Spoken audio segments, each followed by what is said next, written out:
Lagot ka ngayon, Franz Castro, natameme sa gante ni Baste Paulo VP Sara Duterte. Tinapos si Castro. Castro ulit. Ayan, syempre itong balitang ito na ating matutunghayan ngayon ay nagbula kay Balitaan ng Bayan TV. At ilalagay ko sa description box ang link ng channel ni Balitaan ng Bayan TV para maging updated po kayo sa mga balita na kanyang inihahatid sa atin. At syempre ito ang inyong lingkod na si BT na magbibigay ng reaksyon at komento dito sa video ang ating matutunghayan ngayon. At huwag na natin pagtagalin at sabay-sabay na nating panoorin ang laman ng video na hatid sa atin ni Balitaan ng Bayan TV at bibigyan natin ng reaksyon ng balitang ito. Pasok! Balitaan ng Bayan TV. Sabi ni Franz Castro, mga kabibig, yung pagtakbo daw, yung pagtakbo ng mga Duterte ay ginawang negosyo. Hala, bakit? Ang pagserbisyo ba sa mamamayan ay negosyo? Ang magiging politiko ba ay isang negosyo?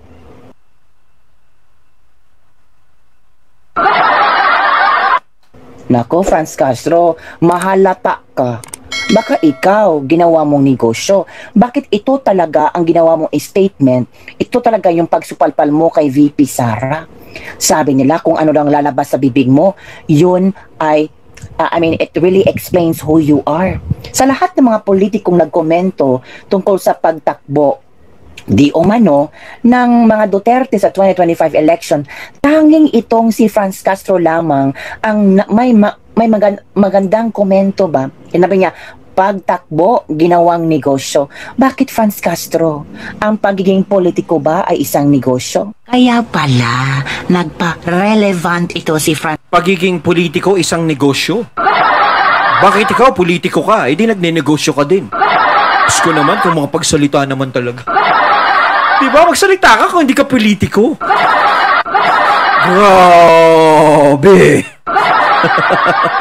Franz Castro, kaya pala nag-comment siya sa tatlong Duterte na sasabak sa eleksyon sa 2025 na maging senador.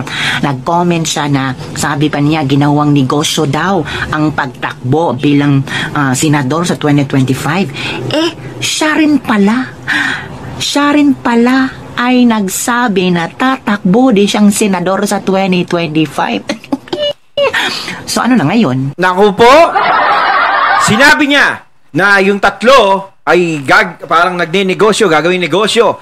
Tatlo sila, tatakbo. So, ang iniisip dito ni Ma'am Casti na lang na mangungurakot ang mga Duterte sa Senado. Yan naman ang hirap eh. Yan naman ang hirap. Diba? Yan ang laging iniisip nyo. No? Gagawin negosyo ng mga Duterte. Tapos mababalitaan natin na tatakbo ka rin pala sa Senado. Di negosyo mo rin yun. Sasabihin, hindi ako kurakot. Ika nga doon sa napapanood natin yung mga funny videos. Paano mo nasabi? Diba? Hindi ko sinasabi na nangungurakot siya or what. Diba? Pero bago ka magsalita ng mga ganong klaseng bagay, is alamin mo muna kasi gagawin mo din eh. Ikaw din naman tatakbo ka dun eh. Di ang tingin niya pala sa mga tumatakbo ng senador is ginagawang negosyo nila. Ginagawang negosyo nila yung pagiging senador. Diba? Tapos bigla ka tatakbo sa senador. Alam naman natin lahat to, no? Na alam natin na galit lang ang nananaig sa kanya. Galit lang talaga.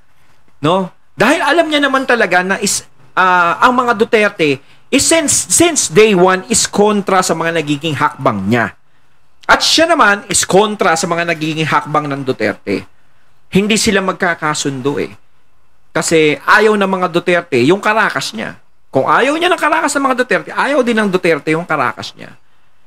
Diba? Kumbaga parang sinasamantala ko ngayon, magsasalita ako ngayon kasi madaming galit sa Duterte. Itong administrasyon galit sa Duterte to eh. Sasamantalahin kong magsalita ng magsalita. Banatan sila ng banatan. Kaso nga lang, kung okay ka sa kanila, ang problema sa taong bayan ba is okay ka. Diba? Kaya kung mangangarap na tatakbo ka ng pagiging senador, is siguro magtanong ka muna sa sarili mo, no? Harap ka sa salamin, tapos sabihin mo, karapat dapat ba akong maging senador? Marami bang boboto sa akin? Diba dito na nga, diba? Ang dami talagang kumukontra sa inyo, ma'am. Dahil sa ginagawa nyong yan. Diba? Alam nyo po, uulitin natin, kung pagtulong na lang po sa taong bayan ang inyong ginagawa, walang problema. Kaso hindi. Diba? Kung ano-ano rin po ang nasasabi nilang hindi maganda sa inyo. Diba? Kasi nga, iba yung ginagawa nyo, hindi pagtulong sa bayan yan eh.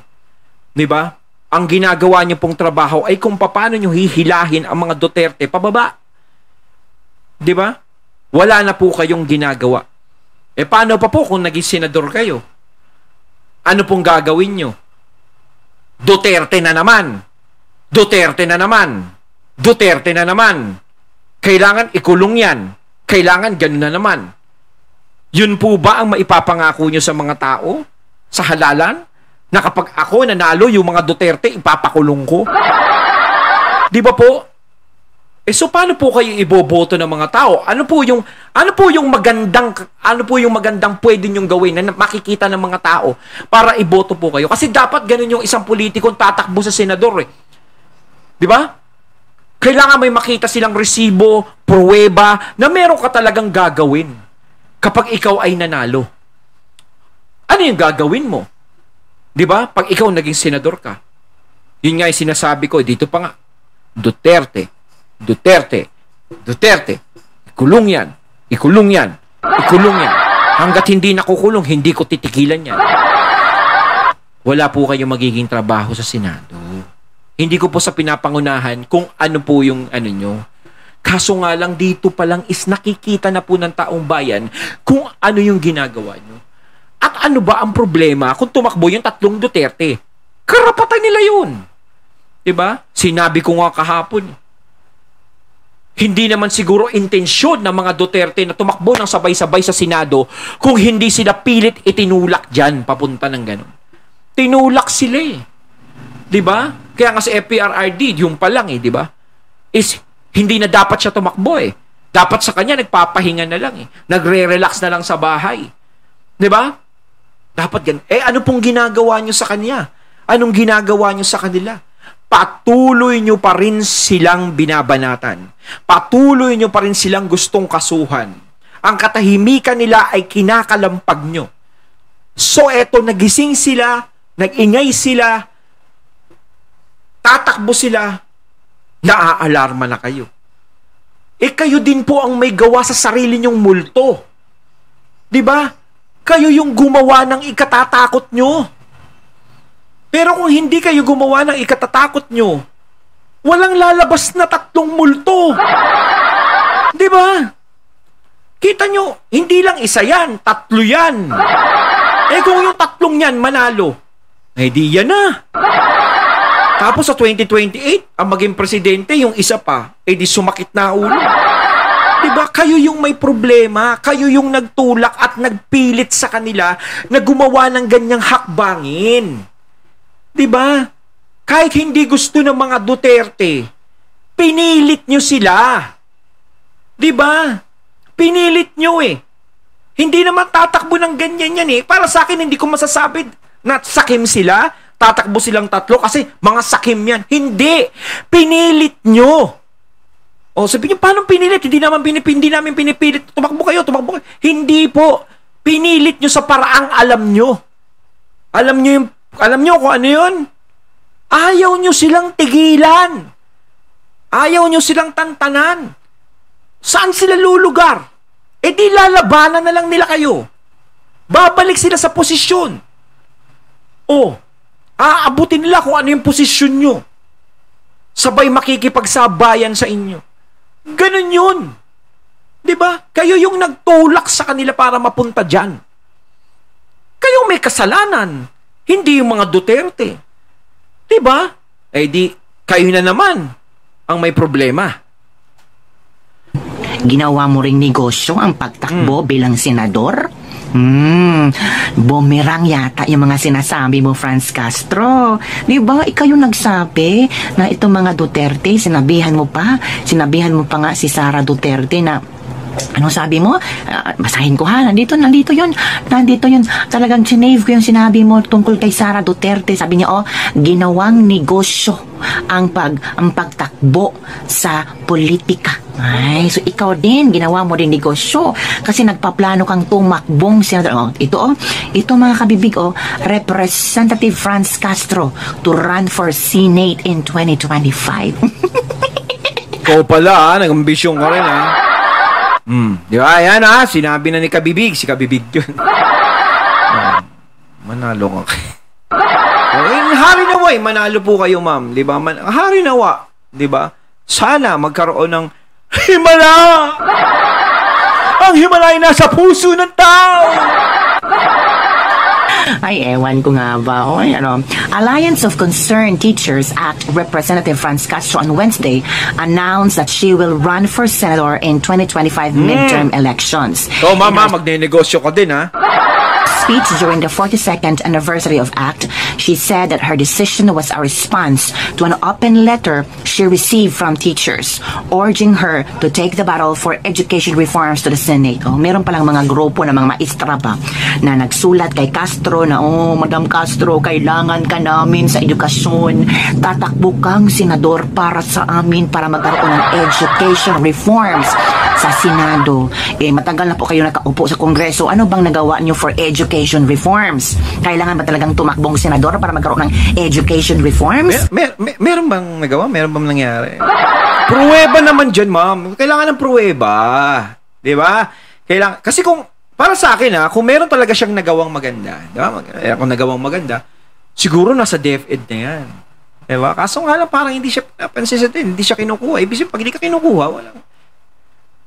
Malay natin, hindi niya lang sinasabi, di ba? Hindi siya showy. Kaya mga katunay, tingin nyo, meron kayo bahala kayo dyan, magalit sa akin na si Mama, ako, magtatanong lang din, di ba? Parang nakapagtataka, kulang pa bang maging representative sa isang Alliance of Concerned Teacher? Hindi kaya po bang tawag dito, magbigay ng magandang batas at hihingi ng tulong sa mga senador para ma-approve yung mga batas mo na gusto mong for education reforms? Pwede kang gumawa ng batas, di ba? Para sa edukasyon, kung yan talaga ang iniisip mo. Yung edukasyon ng mga kabataan. Kaso nga lang, iba ang batas eh. Gusto mo ipahuli mga Duterte. Hindi, totoo naman yun mga katunay. Di ba? Hindi naman tayo bulag eh. Hindi naman tayo bingi. Nakikita natin, nadidinig natin kung ano yung nangyayari, kung ano yung ginagawa niya. Di ba? Wala na tayong nadinig na ibang salita sa kanya, kundi ang Duterte. Duterte. Di ba? Wala na tayong nadinig eh. May iba pa siyang pinag-usapan na ganito, para sa edukasyon ng mga kabataan, ganito, ganyan. Wala ako ewan ko sa inyo mga katunay, baka kayo may nadinig, tip nyo naman sa akin, comment nyo naman sa comment box. Kung ganun po ang education reforms, bakit po puro kayo ngaw-ngaw, puro kayo against kay VP Sara bilang DepEd Secretary? Dapat sana nakiisa ka kay VP Sara kasi it's all about education, it's about debt. Dapat nakiisa ka dyan kung tungkol yan sa edukasyon.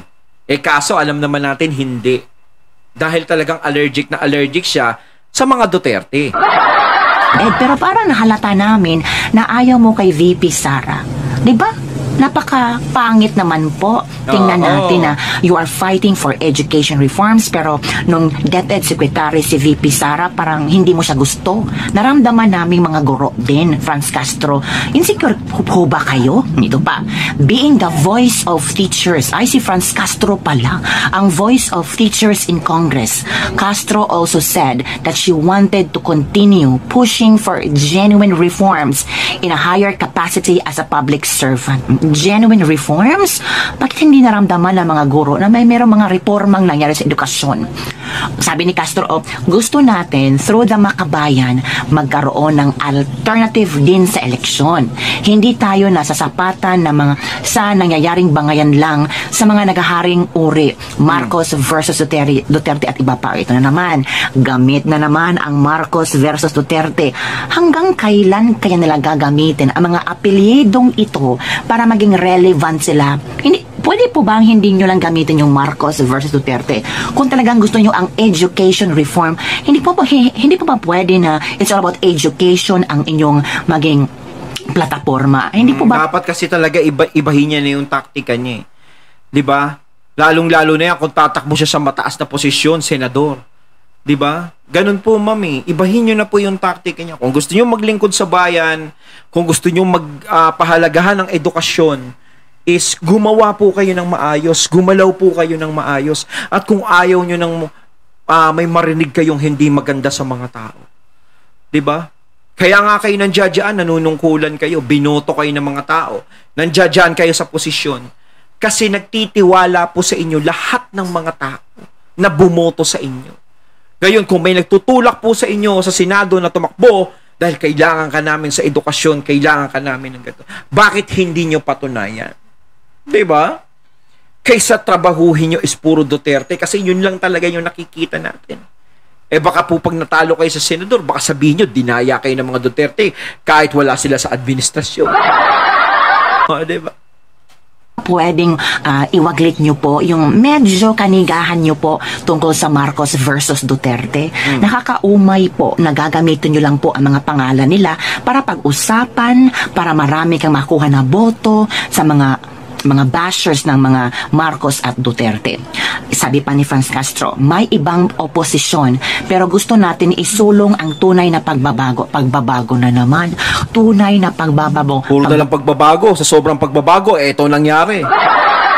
Pagbabago. Kailan po ba maging tunay ang pagbabago kung sa Kongreso? Madali lang kasi sabihin ang pagbabago pero ang hirap gawin. Sa Senado, hindi nyo pinag-uusapan kung paano solusyonan ang problema ng ating bansa. Tama. Puro na lang tunay na pagbabago, isusulong ang tunay na pagbabago. Baka po kailangan naming baguhin kung sino pong umupo ng mga politiko sa Kongreso at sa Senado. Baka wala ho kayong makikitang tunay na pagbabago hanggat ganyan lang ang ginagawa ninyo.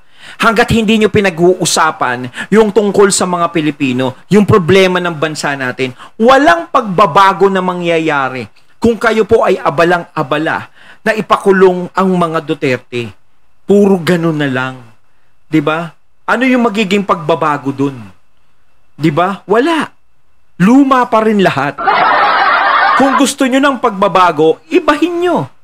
'Di ba? Mas isipin nyo ang taong bayan. Kasi ang ginagawa nyo kasi pansariling kapakanan lang. Natatakot kayo ng Duterte makabalik sa posisyon, lalo na pag naging presidente. Baka kung anong mangyari sa inyo na mawalan kayo ng posisyon, maano kayo, di ba? Makulong kayo, matanggal, di kayo pansin, ganito, tanggalan kayo ng ganyan. Di ba? Ganito. Di ba? Yun ang iniisip nyo eh. Ngayon, kahit alam na kaaway kayo ng mga Duterte, o galit kayo sa mga Duterte, kahit alam ng mga tao ng ganun, pero nakikita ng mga tao na ikaw ay kumikilos at tumutulong sa taong bayan, kahit sabihin mong kalaban mo ang mga Duterte, maaaring may kakampi sa'yo. May pupurit-pupuri sa'yo sa ginagawa mo. Pero kapag walang nakikita yung mga tao at nakikita nila, ganyan lang yung ginagawa, ay wala talaga. Kung maiwaglit kayo dyan, baka maramdaman namin ang tunay na pagbabago. Kaya gusto nating magsulong na isang makabayan na alternatibo na tatakbo sa Senado. Tinatanggap ko po ang hamon ng Alliance of Concerned Teachers at ng ating sambayanan. At ng ating sambayanan. Naku kabibi, comment below kung kayo ba, hinahamon nyo ba si Franz Castro na tatakbong senador? Baka ramdam lang niya. Mahirap po na feeling nyo lang po pero hindi pala totoo. Baka yung mga alalay o baka yung mga close ni Franz Castro na mga guro ay talagang pinush siya. Pero yung iba, I don't know kung ramdam ba nila na umupo po kayong congressist o representative. Kayo, yung mga teachers dito, mga katunay, sino po ang mga teachers dito? Kayo po ba pabor na tumakbo si Franz Castro ng senador, sa Senado? O, comment lang po kayo sa comment box, mga katunay, sa mga butihing teachers po natin dito kung meron man po. Para sa mga guro. Castro has been a vocal critic of Duterte's, made the announcement a day after Vice President Sara Duterte confirmed that her father, former President Rodrigo Roa Duterte, and brothers Davao Congressman Paulo Duterte and Davao City President Duterte will run for Senate in 2025. So kakalabanin ni Castro ang mga Duterte. Kasi sabi ni Duterte, sabi ni Castro, yung mga Duterte na yan, tatakbo yan. Parang ginawa na negosyo. Tatakbo silang senador kasi parang ginawa nilang negosyo ang politiko. Tumakbo pa kayong plano nyo pong tumakbong senador, so gagawin nyo po yung negosyo. Alam nyo, hanggat sinasabi nyong ganyan at politiko din kayo, tumatakbo kayo, negosyo din yung ginagawa nyo. Education reforms ang gusto ni Castro. Sana po, kung gusto yung education reform, sana kinausap niyo si Pangulong Bongbong Marcos na gawin kayong DepEd Secretary. Baka kung ikaw po ang magiging DepEd Secretary, maramdaman ng mga guro na epektibo po diba? Kayo. At saka kung may nakikita sa kanyang ganun, baka si PBBM na mismo kumuha sa kanya.